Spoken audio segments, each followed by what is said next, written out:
আজকের যে অনুষ্ঠানটি বিশেষ করে আমার অনেক বেশি ভালো লেগেছে, কারণ আজকের অনুষ্ঠানটি ছিল একটা পবিত্রতা। এখানে আজকে ওসামা ভাই এসেছিলেন, এখানে আল্লাহ রসুলের কথা আলোচনা হয়েছে, তারপরে সবাই মিলে দোয়া করেছি, নামাজ পড়লাম আমরা এখানে, এবং আপনাদের সাথে কুশল বিনিময় করতে পেরে নিজেকে ধন্য মনে করছি। আরেকবার আপনাদেরকে মাহে রমজানের শুভেচ্ছা জানাচ্ছি। আজকের এই অনুষ্ঠানটি ভালো লাগার দুইটি কারণ।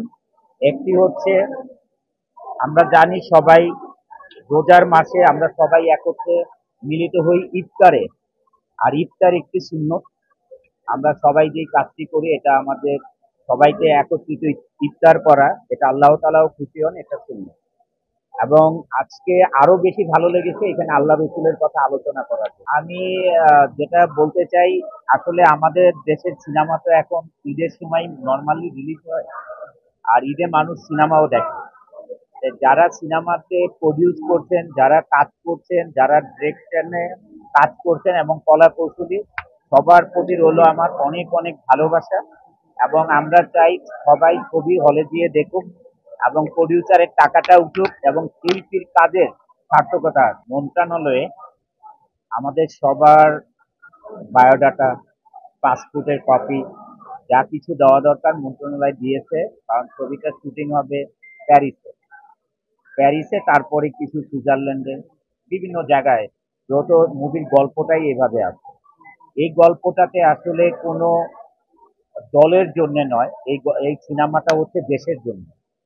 এটা অপারেশন জ্যাকপট, আমরা ইতিহাস জানি বাংলাদেশে। এটা একটা মুক্তিযুদ্ধের ছবি।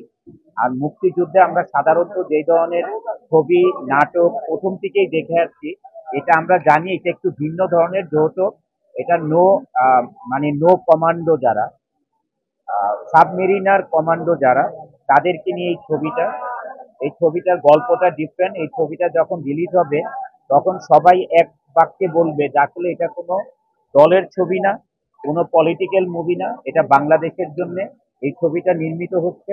এবং এই ছবিটা একটা ইতিহাস হয়ে থাকবে, অপারেশন জ্যাকপট।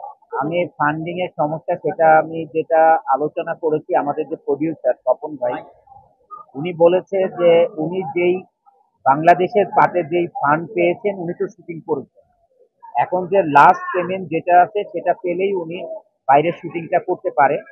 আমি আপনাদের মাধ্যমে আমাদের দেশে এখন যা মানে ক্ষমতায় যারা আছেন, সবাই দেশকে ভালোবাসেন, এবং তাদের কাছে আপনাদের মাধ্যমে এই আমার মনের কথা এবং দেশের কথা পৌঁছাতে চাই। এই ছবিতে ব্যালেন্স যে ফান্ডিংটা আছে এটা করে দিলে ভালো হবে। এটা দেশের ইতিহাস একটা movie। এটা আসলে ব্যক্তিগত কারো মুভি নয়, কোনো পলিটিক্যাল মুভি নয়। আল্লাহ তাআলা হায়াত রাখেন, ছবি আসবে, অবশ্যই আসবে। বাট আপনারা আজকের থেকে আমাকে চিনেন না, বেশ অনেকদিন হয়ে গেল, 2008 থেকে।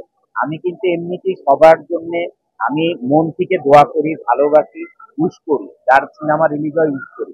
আমি কিন্তু কম্পিউটার মনে করে কারো প্রতি হিংসার চোখে কাউকে আমি কোনোদিনই দেখি না, এবং আল্লাহ তাআলা আমাকে যতদিন বাঁচিয়ে রাখবে এটা আমার মন থেকে আসবে না, কারণ আমার এটা ক্যারেক্টারই আছে। আমার ক্যারেক্টার হচ্ছে আমি সবার জন্য আমি ভালোবাসতে চাই, সবার সাথে ভালো রিলেশন রাখতে চাই, সবার জন্য দোয়া করতে চাই। আর আপনি যেটা বলছেন যে এটা একটা কম্পিটিশন মার্কেট থাকলে সবার জন্য ভালো হয়, সেটা আসলে হল মালিকদের জন্য ভালো হয়, দর্শকরাও মজা পায় যে এই ছবিটা দেখি, আগে দেখি বা এটা এরপরে যে দেখি, তাদের একটা চয়েস থাকে।